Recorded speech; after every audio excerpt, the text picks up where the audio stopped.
You want more power. That's it. That's the whole reason you clicked this video. You looked at your car, felt that sad little pull when you floored it merging onto the highway, and something inside you broke.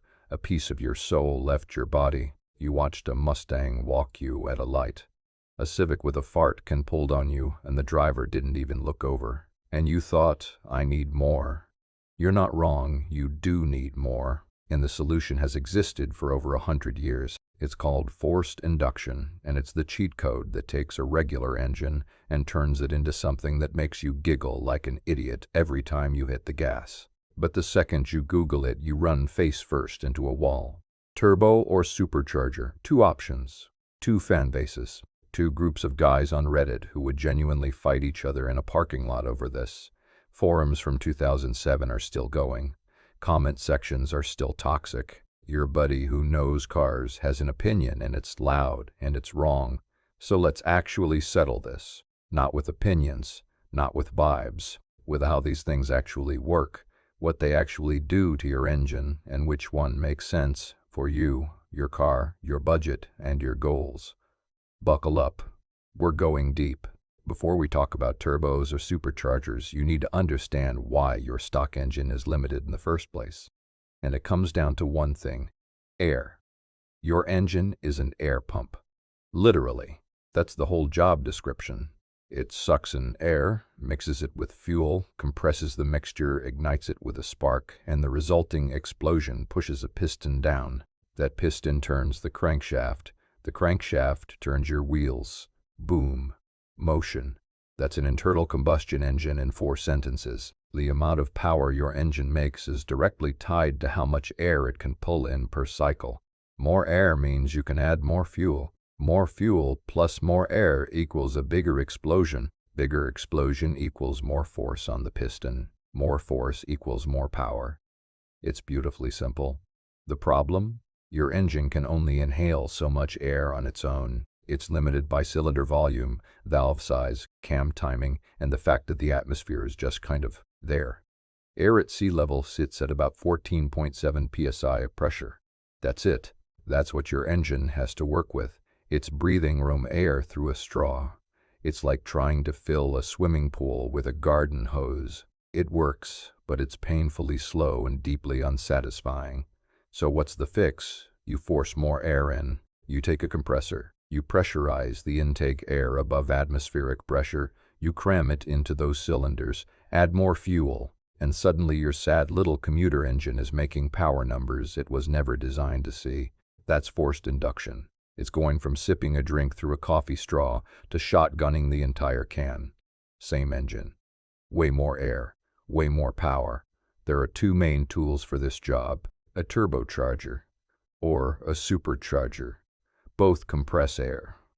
Both make more power. But the way they get there, completely different. And that difference changes everything about how the car feels, drives, sounds, and tries to kill you. Let's start with turbochargers, because they are absolutely everywhere right now. Your neighbor's crossover has one. The new Civic has one. Pickup trucks have them. Ferraris have them. Your mom's car might have one, and she doesn't even know. A turbo is 2 fans connected by a shaft, housed inside a snail-shaped casing. One fan, the turbine, sits in the exhaust stream. When your engine pushes out exhaust gases, those hot gases spin the turbine wheel. That turbine is connected via a shaft to the second fan, the compressor, which sits on the intake side. As the turbine spins, the compressor spins with it, sucking in ambient air, compressing it, and forcing it into the engine's intake. Think of it like this. Your engine produces waste gas every time it fires. Normally that gas just shoots out the tailpipe and does absolutely nothing useful. It's gone. Wasted energy. A turbo captures that exhaust energy and uses it to spin a compressor that shoves fresh, pressurized air back into the engine. Your engine's own waste product is being recycled into more power. It's like if your trash can generated electricity every time you threw something away. Beautiful concept. Here's a number that'll break your brain a little. Turbo compressor wheels can spin at over 150,000 RPM in some applications. That's not a typo. 150,000 revolutions per minute. For context, Your engine redlines at maybe 6,500. Your wheels at highway speed do maybe 800 to 900 RPM.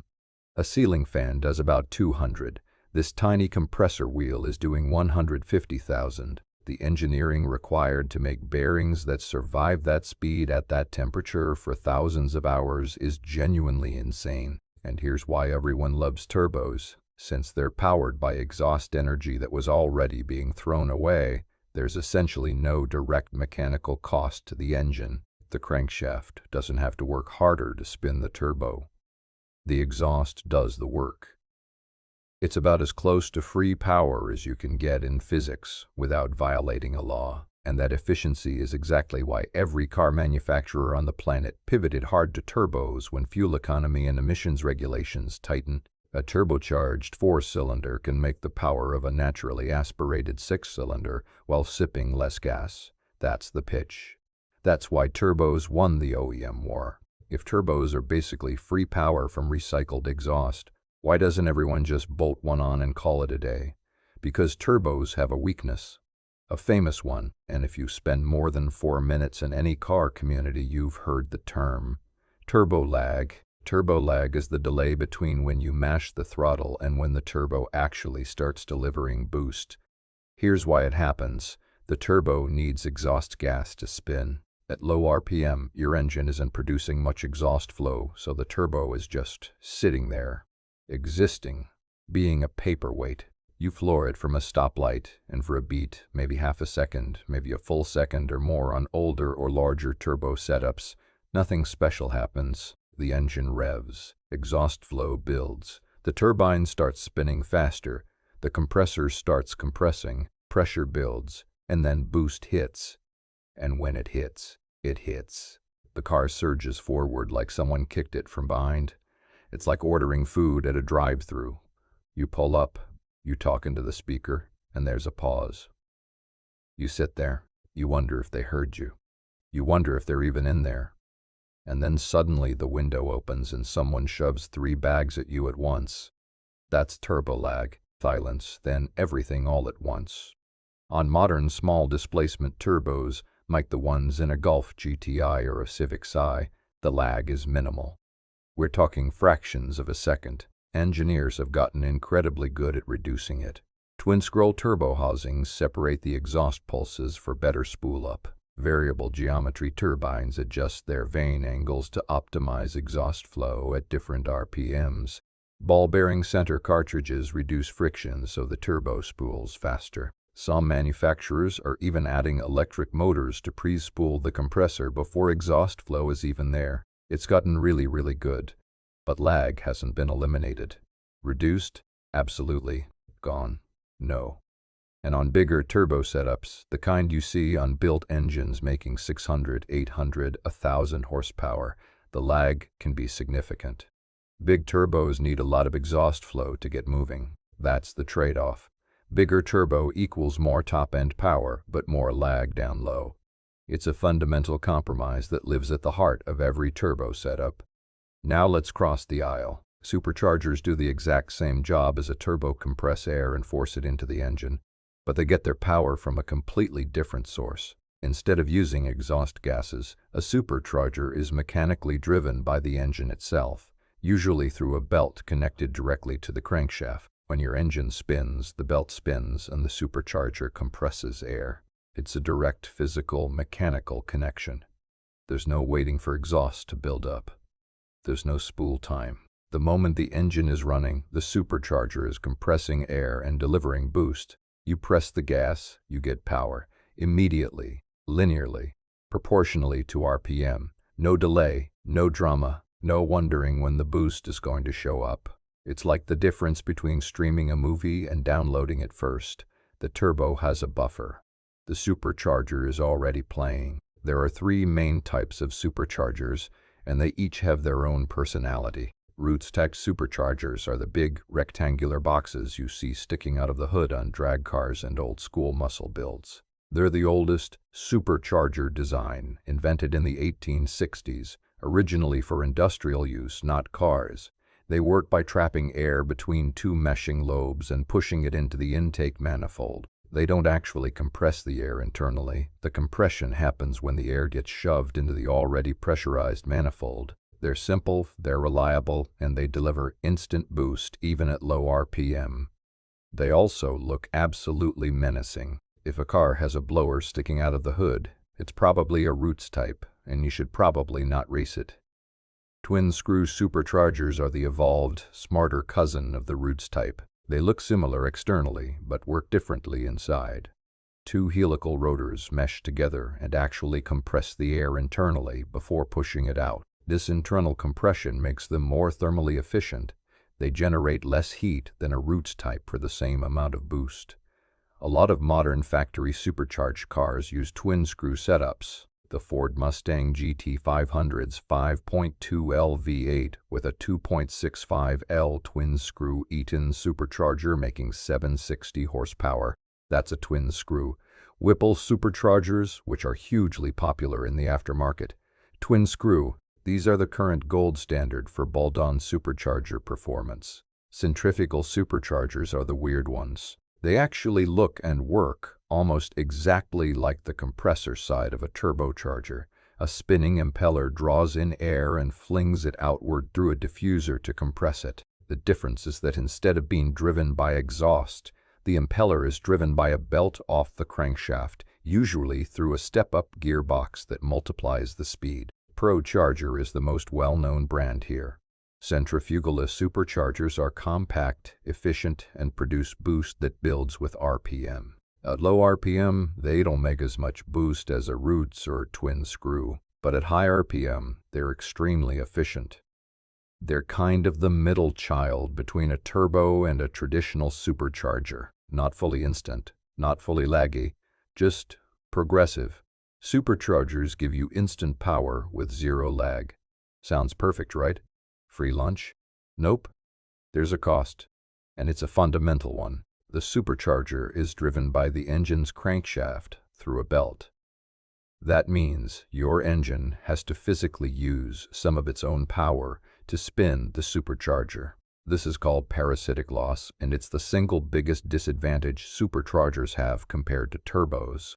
Let's use real numbers to make this click.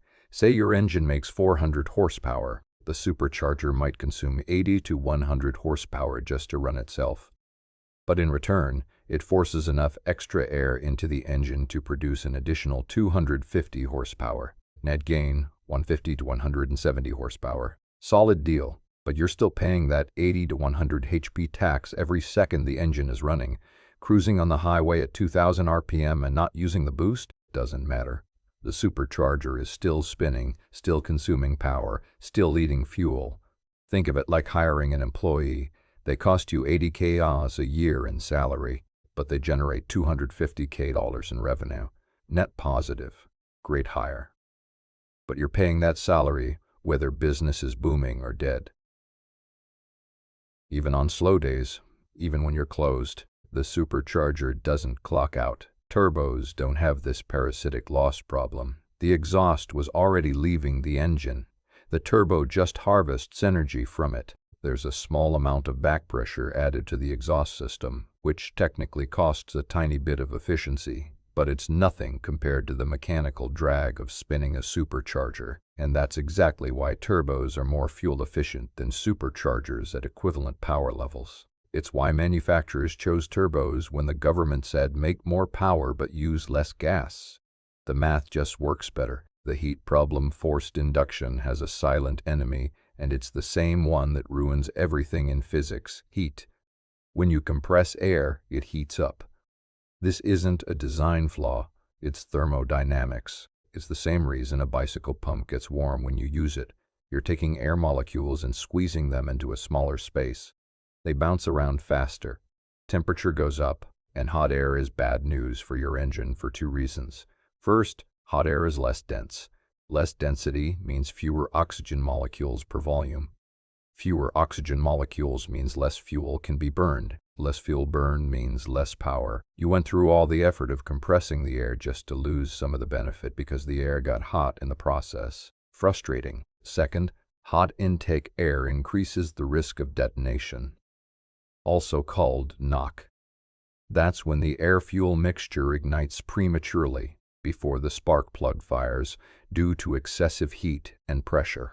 Knock is violent, uncontrolled combustion. It sounds like marbles rattling inside your engine, and it can crack pistons, bend rods, and blow head gaskets. Knock is the boogeyman of forced induction. Every tuner fears it. Every engine builder plans around it. Both turbos and superchargers generate heat during compression. Turbos have an extra heat problem because the turbine side literally sits in the exhaust stream, which can exceed 1000 degrees Fahrenheit. That heat soaks through the center section and warms the compressor side, which heats the intake air even more. Superchargers generate heat too. Roots-type superchargers are the worst offenders because they don't compress air internally.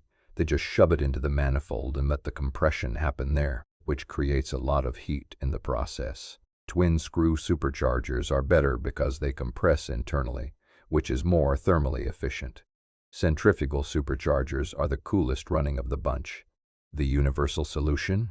An intercooler. That's a heat exchanger, essentially a radiator specifically for your intake air. Compressed air leaves the turbo or supercharger, passes through the intercooler, dumps its heat, and enters the engine cooler and denser. There are two main types: air-to-air intercoolers, which use ambient airflow to cool the charge air. Those are the big front-mount units you see behind bumpers. And air-to-water intercoolers, which use coolant to absorb the heat. These are more compact and commonly used on supercharger kits. Think of the intercooler as the quality control step at the drive-thru. The food gets made. That's the compression. But before it reaches you, someone checks it, cools it down, makes sure it's right. Yeah, it adds a step. But the result is way better than getting a bag of hot garbage shoved through your window. Almost every serious forced induction setup uses an intercooler. If you're building a boosted car and you skip the intercooler to save money, you're not saving money, you're spending it later on a new engine. Both turbos and superchargers add stress to your engine. More air, more fuel, bigger explosions, more heat, more pressure on every internal component. Pistons, connecting rods, rod bearings, head gaskets, valve springs. Everything works harder. That's the deal. More power always costs something in terms of longevity. Turbos have specific reliability concerns. They spin at absurd speeds in extreme heat. The bearings inside a turbo take catastrophic abuse. Oil supply is absolutely critical. The turbo relies on engine oil to lubricate and cool those bearings. If the oil is dirty, old, low, or the wrong weight, the turbo suffers. This is why turbocharged cars are extra sensitive to oil change intervals. On a naturally aspirated car, running your oil an extra 1,000 miles past the change interval is not ideal, but probably fine. On a turbo car, that could mean a cooked turbo. Oil is the lifeblood. Treat it that way. There's also the issue of turbo failure modes. If a turbo bearing fails, the compressor wheel can contact the housing. That sends tiny metal fragments into the intake stream, directly into your engine cylinders. Metal shavings getting ingested by your engine is about as bad as it sounds. It can score cylinder walls, damage pistons, and effectively total your engine from the inside. A catastrophic turbo failure can take the engine with it. Superchargers have different reliability characteristics. Because they're mechanically driven by a belt, there's no exotic high-speed bearing system to worry about. The internals, rotors, lobes, gears are robust and relatively simple. The belt and tensioner system needs periodic inspection and replacement, but that's straightforward maintenance. If a supercharger belt snaps, you lose your boost, but the engine keeps running fine on its own. You just go back to stock power levels. Annoying, but not catastrophic. Superchargers also tend to put more predictable linear stress on the engine. There's no sudden spike in cylinder pressure like there can be with a turbo that comes on boost quickly. The power builds smoothly with RPM. This linear loading can be easier on engine internals over time. That said, the constant parasitic drag means the engine is always working harder than stock, even at cruise, which adds wear. Bottom line, both can be reliable if built and maintained properly. Neither will last if you neglect maintenance, run a garbage tune, or push beyond what your engine's internals can handle. Let's be honest, at least a third of you don't care about thermal efficiency or parasitic losses. You want to know which one sounds better, and that's a completely valid question because the sound of a car is half the experience, maybe more than half. Turbos have a signature sound profile. There's the spool, that rising whistle whine as the compressor wheel accelerates. It's subtle at first, then it builds, and on a big turbo it becomes this beautiful mechanical crescendo. Then there's the boost itself, a pressurized, whooshing rush of air. And then the crowd favorite, the blow-off valve. When you lift off the throttle, the compressed air in the intake has nowhere to go. The blow-off valve vents that pressure, piss. Or if you run no BOV and let the air flutter back through the compressor, you get that stews flutter sound. Both are iconic. Both are deeply satisfying. Turbo sounds are surgical. They're techy. They say, this car is engineered. Superchargers have the whine. If you've ever stood near a supercharged car at full throttle, you know exactly what I'm talking about. It's a high-pitched, rising mechanical scream that comes from the meshing of the rotors or the spinning of the impeller. It gets louder and higher-pitched as RPM climbs. It sounds like the car is angry. It sounds like a warning. It sounds like someone winding up a mechanical weapon. Roots and twin-screw superchargers have the most aggressive whine. Centrifugal superchargers have a sound closer to a turbo, more of a whistle than a scream. But all supercharger types have a presence, an audibility that announces what's under the hood to everyone in the vicinity. Supercharger sounds are visceral, they're raw, they're theatrical. They say, this car is dangerous. Which sounds better is entirely subjective, but I'll tell you this. Nobody has ever been disappointed by either one. You pick a turbo, you get the spool and the blow-off. You pick a supercharger, you get the whine. Both are upgrades over the sound of your stock engine wheezing through a resonator. Money, the thing that actually determines what you bolt onto your car, no matter what your heart wants. Aftermarket turbo kits range wildly. On the affordable end, you can find single turbo kits for common platforms in the lower thousands. But be very careful. Cheap turbo kits often cut corners on critical components like wastegates, oil lines, and intercooler piping. Quality turbo kits from reputable companies cost more, and that's just the hardware. You still need a fuel system that can deliver enough fuel to match the extra air, bigger injectors, a higher flow fuel pump, maybe a new fuel pressure regulator. You need an intercooler. You need stronger exhaust components. And you absolutely, non-negotiably need a custom tune from a reputable tuner. Supercharger kits tend to be more of a complete, integrated package. Companies like Whipple, Roush, Edelbrock, Magnuson, and ProCharger sell kits that include the supercharger unit, brackets, belt, intercooler, intake tubing, and often a pre-loaded tune for your specific vehicle. Many of these kits are designed to bolt onto a stock or near-stock engine with basic hand tools over a weekend. The convenience factor is real. You're paying for a system that's been engineered, tested, and validated as a package. That said, supercharger kits are often more expensive up front than comparable turbo kits. But when you factor in all the additional components a turbo setup needs, plus fabrication costs if your kit requires custom piping or manifold work, the total cost can end up closer than you'd think. Here's the universal truth for both. The tune is everything. A turbo or supercharger without a proper tune is a hand grenade with the pin pulled. You can have the most expensive, beautifully built kit on the market, and if the tune is wrong, too much timing, too lean an air-fuel ratio, too much boost for the octane you're running, your engine will detonate itself into scrap metal. Budget for a quality tune. It is the single most important part of any forced induction build. Which one is actually faster?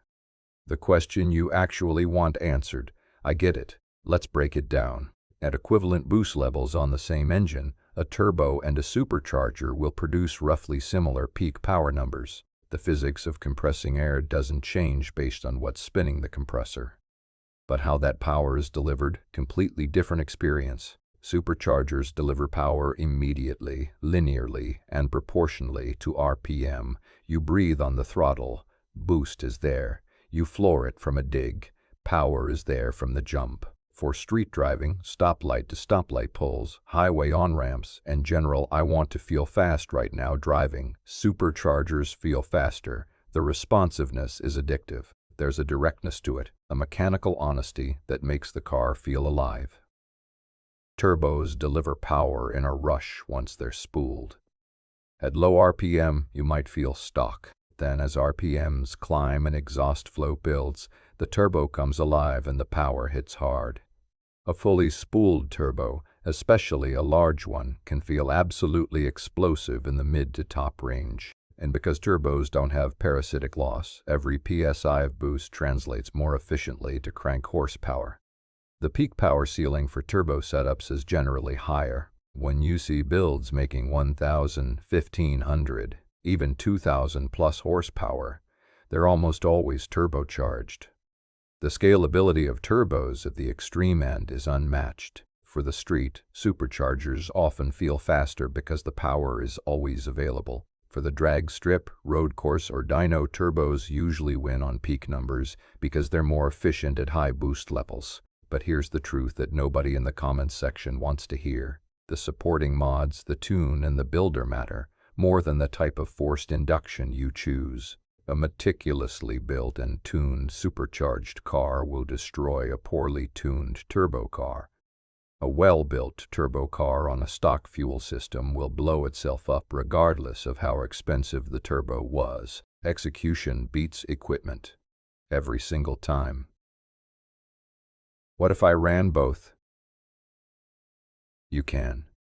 It's called compound forced induction or twin charging. A supercharger handles the low end, providing instant boost and filling the torque gap where the turbo can't spool yet. Once exhaust flow builds and the turbo takes over, the supercharger either bypasses or contributes alongside it. Volvo did this from the factory with their T6 engines, a Roots-type supercharger for low-end punch and a turbo for top-end power, both on a 2.0-liter four-cylinder making over 300 horsepower. Some aftermarket builders do it too, particularly in the drag racing world. Is it effective? Yes. You get the best of both worlds, instant response and massive top-end power. Is it complicated? Extremely. The plumbing, the tuning, the bypass valves, the heat management. It's a lot. Is it expensive? Very. Is it practical for a daily driver? For 99% of people, absolutely not. But it exists, and it works, and it's proof that engineers are just as addicted to power as the rest of us. If your car is your daily, meaning you commute in it, you sit in traffic, you hit the drive-thru at midnight because you made questionable life choices, the forced induction choice matters differently than if you're building a weekend-only track weapon. For daily driving, a properly sized turbo is honestly excellent. Modern factory turbo setups have nearly eliminated perceptible lag. They deliver a nice shove of power when you want it and cruise efficiently when you don't. The fuel economy advantage is real. A turbo four-cylinder daily driver can return surprisingly good gas mileage on light throttle and still put a grin on your face when you want to have fun. There's a reason every manufacturer uses them. Superchargers on a daily driver are also great, but they come with trade-offs. The parasitic loss means you'll use more fuel, period. Even just cruising, the supercharger is pulling energy from the engine. But the throttle response and the linear, connected feeling of the power delivery is special. There's never a moment of waiting for boost. You push, it goes. In bumper-to-bumper traffic, where you're constantly on and off the throttle at low speeds, a supercharged car can feel more responsive and more fun than a turbo car that's never in its boost range. If you want efficiency and stealth, go turbo. If you want immediate response and don't mind paying a little more at the pump, go supercharger. Quick detour for the truck guys. Forced induction on trucks is huge right now and growing. Ford's EcoBoost line proved the concept to the mainstream. A twin-turbo 3.5-liter V6 in the F-150 makes as much power and more torque than the old 5.0 V8 while getting better gas mileage. That's a hard argument to beat when you're filling up a 30-gallon tank every week. The turbo V6 truck has become the norm, not the exception.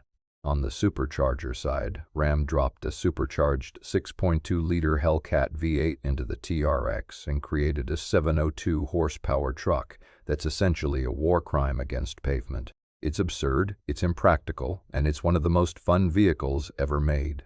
For trucks, low-end torque is king. You need grunt for towing, hauling, and getting a heavy vehicle moving from a stop. Superchargers and turbodiesel engines have a natural advantage here because they deliver power right where trucks need it, down low in the RPM range. But modern twin-turbo gas setups have gotten remarkably good at filling in the low end too. So which one wins? Neither. Both. It depends. I know that's not the answer you wanted, but it's the honest one. Choose a turbo if you want maximum peak power potential. You care about fuel efficiency, you're building for big numbers. You're planning a track car or a high HP street build. You don't mind a tiny bit of lag in exchange for efficiency. You want what 90% of the automotive industry has decided is the smarter engineering solution. Choose a supercharger if you want instant throttle response with zero lag. You want linear, predictable power delivery. You want a simpler bolt-on installation on most platforms. You want a sound that makes strangers stare. You prioritize how the car feels over peak dyno numbers. You want the visceral, connected, mechanical experience. Neither is objectively superior. They are different tools designed to solve the same problem in different ways. Saying a turbo is better than a supercharger is like saying a drill is better than a saw. They're both power tools. They do different things. Pick the one that fits the job. Your engine is an air pump. It's limited by how much air it can breathe. Forced induction forces more air in than the engine can inhale on its own. Turbos use exhaust gas to spin a compressor, efficient, but there's lag. Superchargers use the crankshaft to spin a compressor, instant, but there's parasitic loss. Both create heat. Both need intercoolers. Both need a proper tune or your engine becomes a very expensive paperweight. Turbos win on efficiency, peak power, and scalability. Superchargers win on throttle response, simplicity, and raw driving feel. Your tune, your supporting mods, and your build quality matter more than which type you pick. There is no wrong choice. There are only wrong builds. Stop arguing about turbos versus superchargers in comment sections at 2 a.m. Both work. Both make power. Both have trade-offs. Both can be built beautifully or butchered completely. The guy with the properly tuned, well-supported setup on a stock block engine will embarrass the guy with the expensive parts and a buddy who tunes every single time. Pick the one that fits your car, your goals, and your wallet. Do the research. Get the tune from someone who knows what they're doing. Change your oil on time. And for the love of everything, don't run 15 psi on a stock tune because it pulls hard and hasn't blown up yet. Yet is doing a lot of work in that sentence. If this video actually helped you understand forced induction, hit like, drop your setup in the comments, Turbo Gang or Supercharger Squad. I want to hear it. And subscribe so YouTube stops recommending you content from dudes who think a cold air intake adds 50 horsepower.